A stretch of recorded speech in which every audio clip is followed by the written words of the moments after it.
You are telling your story, and that takes courage. It's a powerful story, and it's one that we all, unfortunately, need to hear right now. So, on that note, welcome to Minnesota. But thank you. Thank you so much. And how about our two senators right over here, Amy Klobuchar and Gina Smith? Yeah.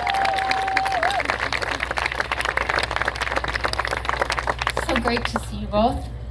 And we have three outstanding leaders in our community. Tracy, right there, right? Anne is here, yes. Kelly had to catch a plane, and Coley is right here. Yeah, rep her. I am so honored to rejoin the Fighting for Reproductive Freedom Tour. Yep. This is crisscrossing the country to drive home the stakes of this election. And we are doing it by lifting up stories like Abby's, sharing why this fight is so very personal for so many of us. As you know, because I have so many former students in this audience and fellow English department members, and one social studies over there too, right? Stories have real power. They turn hearts and they change minds. And that's the reason why earlier this year, Tim and I decided to share our story too.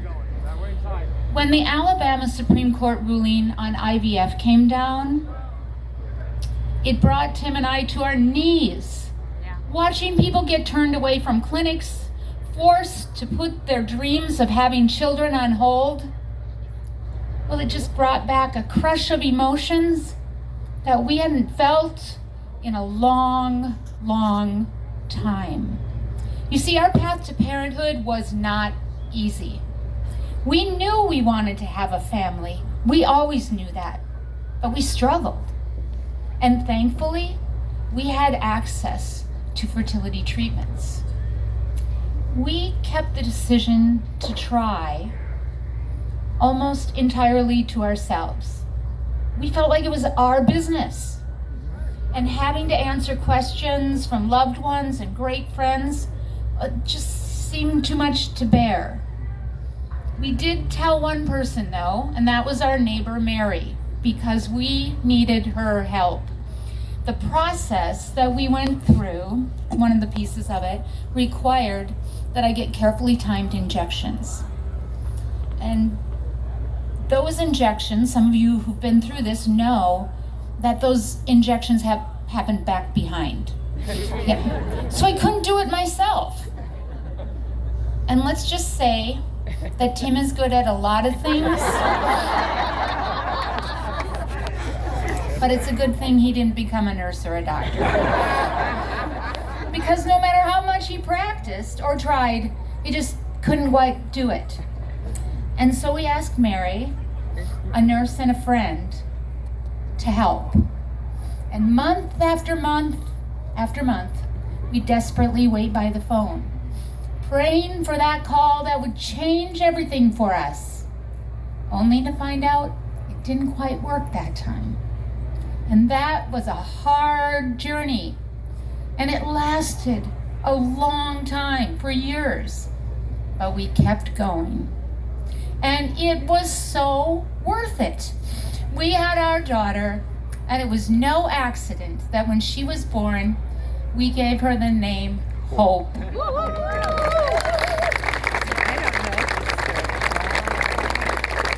I always say it's a good thing we didn't name her Patience. And then 5.5 years later, we had Gus.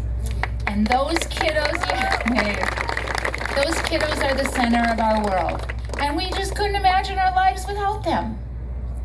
So we decided we could not stay silent, because we could not fathom that anyone would be prevented from making their own choices about their own families.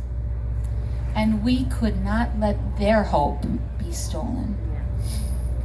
Look, Kamala and Tim think everyone should have the freedom to build our families how we choose. Yep.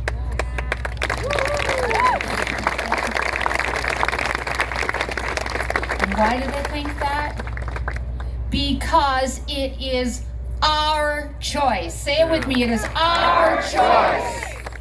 And we should have the freedom to not have children at all because it's our choice. That's right. And when it comes to decisions about our families and our health care, no politician should stand in the way.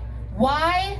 Because it's our choice. Not J.D. Vance, and heaven forbid, not Donald Trump. It is not their choice. No, it is our choice. Now, did anyone catch that debate on Tuesday? Well, I think Tim took Trump to task for causing chaos and cruelty for women all across the country.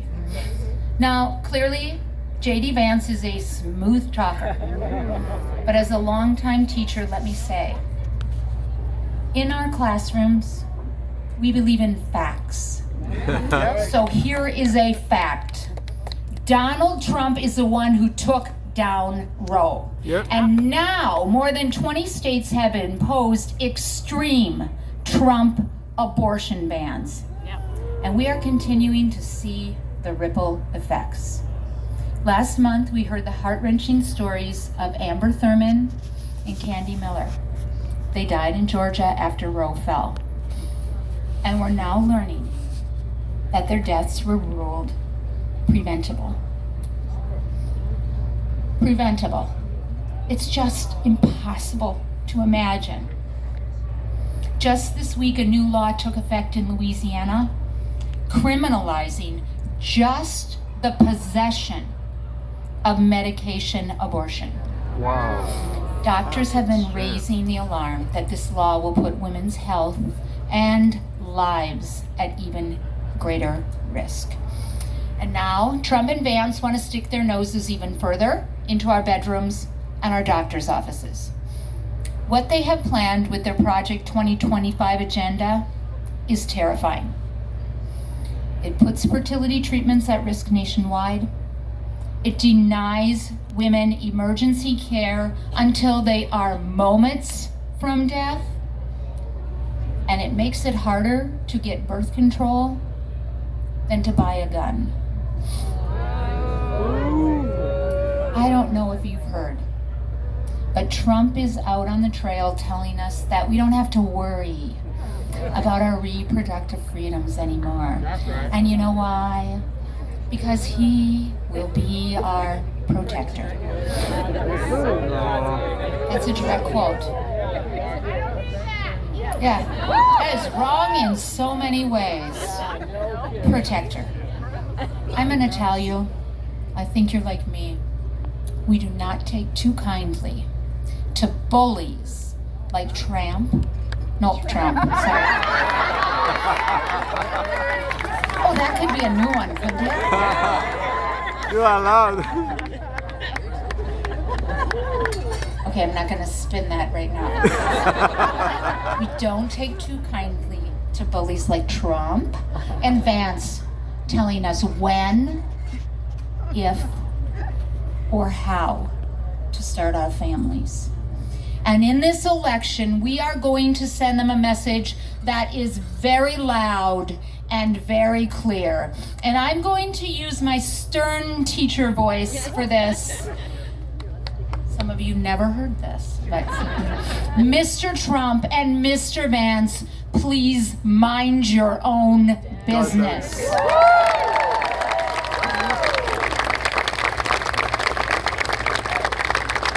Now, I know we have some teachers in the audience, and even if you're not, I'd like you to find your teacher voice, and let's say that together and send that message loudly and clearly. Ready?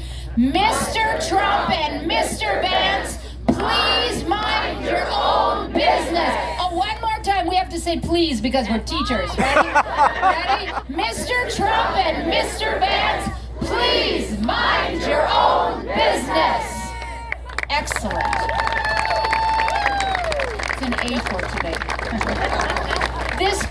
we can choose two proven champions for reproductive freedom.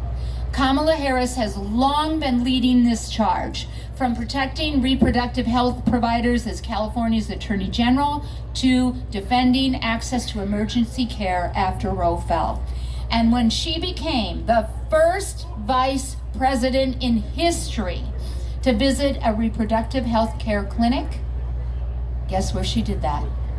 Minnesota. And guess who? Yes. And guess who was standing by her side? Tim Walz. Tim Walz. Governor Walz. You bet. The day after Roe was struck down, Tim signed an executive order protecting patients and providers. And Minnesota, yes, Minnesota was the first state to pass legislation protecting reproductive freedom after the overturning of Roe. Yeah! So when we send them to the White House, we know that they will defend reproductive freedom, not destroy it. And they'll make sure that people, not politicians, control their own bodies and their own lives.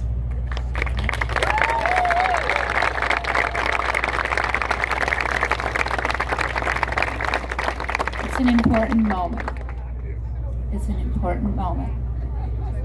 And in this election, I'm taking my cue from Vice President Harris. And I hope you do too, because we are turning the page. Now, can you do that with me? She did it in the debate. We are turning the page. We are turning the page on Donald Trump, and we are turning the page on Project 2025, and we are turning the page to a new way forward. Forward toward a future where every woman and every person can live with freedom and safety and dignity and opportunity. Say it out!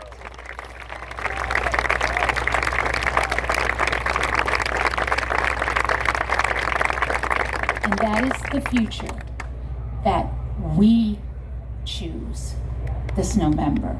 Because whose choice is it? Our choice. Now, my mom always says, Gwen, you have to do the work in front of you. At least she did growing up and continues to. And I thought growing up that meant the dishes. Maybe that meant that, but it was something much broader than that.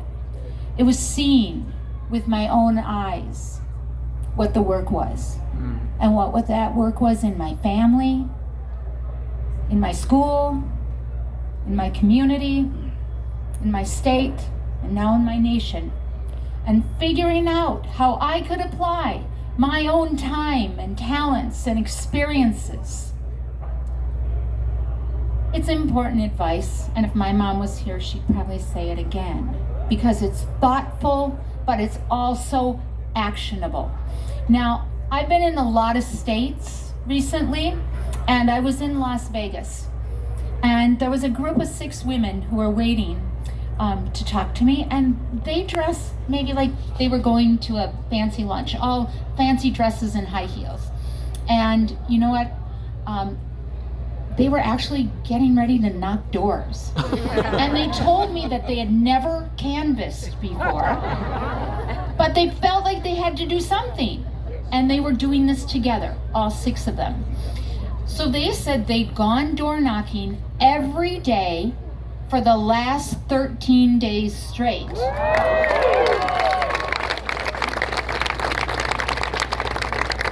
And I said, in those shoes? And they said, yes, and we're going to knock doors every day until Election Day. I am telling you, if they can do it, we can do it too. Election Day is just 33 days away. And boy, do we have a lot of work in front of us. So I am asking you to knock some doors, to make some calls, to bring your friends along too, to have hard conversations with your undecided neighbors. And even with those people who have signs in their yard that you might not love. Because we mean everyone. Yeah. And we are not giving up on them either. But most importantly, keep sharing your stories. Let people know that this is personal.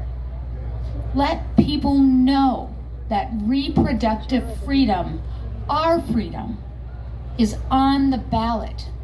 And it's up to us to fight for it. Yeah. So I'm going to give you an assignment. Are you ready? Yep. Pencils, notebooks? Yeah. I want you to each have 3 conversations where you tell your story of why this is important to you and why this election is important. In your own words, in your own story. And if you can have 3 more after that, then do 3 more after that. But that's how we win. We tell our stories and we tell them together. Now, I'm not going to keep a grade book, so you have to check with one another about those stories. But if we want to win, we're going to have to do the work. And we are going to take our marching orders from the next President of the United States. Oh, come on. We are taking our marching orders from